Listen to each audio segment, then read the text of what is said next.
La France insoumise a déposé à l'Assemblée nationale une proposition de loi visant à mettre fin au devoir conjugal dans le droit français, après une récente décision de la Cour européenne des droits de l'homme condamnant la France.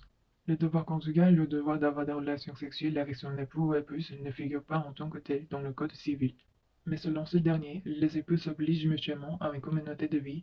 Or, ces termes peuvent encore aujourd'hui être interprétés comme impliquant une communauté de lit, a dit la députée LFI Sarah Lougain, à l'initiative du texte déposé juste avant la Journée internationale des droits des femmes, le 8 mars. Le but de la proposition de loi est de s'assurer que ces lectures aberrantes du Code civil n'est plus jamais cours dans les affaires de divorce, a déclaré la députée. C'est aussi une façon de réaffirmer notre attachement à la lutte contre le viol conjugal. Sarah Logan a dit espérer pouvoir assembler largement sur ces propositions et avoir déjà recueilli la co-signature d'élus issus des groupes écologistes, communistes et du Modem. En janvier, le CRDH a donné raison à une Française dont le mari avait obtenu le divorce autour exclusif de son épouse, au motif qu'elle avait cessé d'avoir des relations sexuelles avec lui depuis plusieurs années.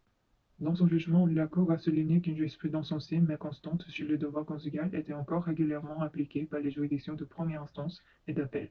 La Cour ne saurait admettre, comme le suggère le gouvernement, que le consentement en mariage emporte un consentement en relation sexuelle future. Une telle justification serait de nature à ôter au viol conjugal son caractère répréhensible, avait ajouté la CEDH. Le texte insoumis propose de modifier le Code civil pour y préciser que la communauté de vie ne saurait être interprétée comme une obligation d'avoir des relations sexuelles. Cette semaine, lors d'une conférence de presse, LFI a par ailleurs mis en valeur une série de propositions de loi de groupe axées autour de l'indépendance économique des femmes, reconnaissance de la pénibilité des métiers féminisés, lutte contre le temps partiel contraint, meilleure protection dans le monde du travail des femmes victimes de violences conjugales.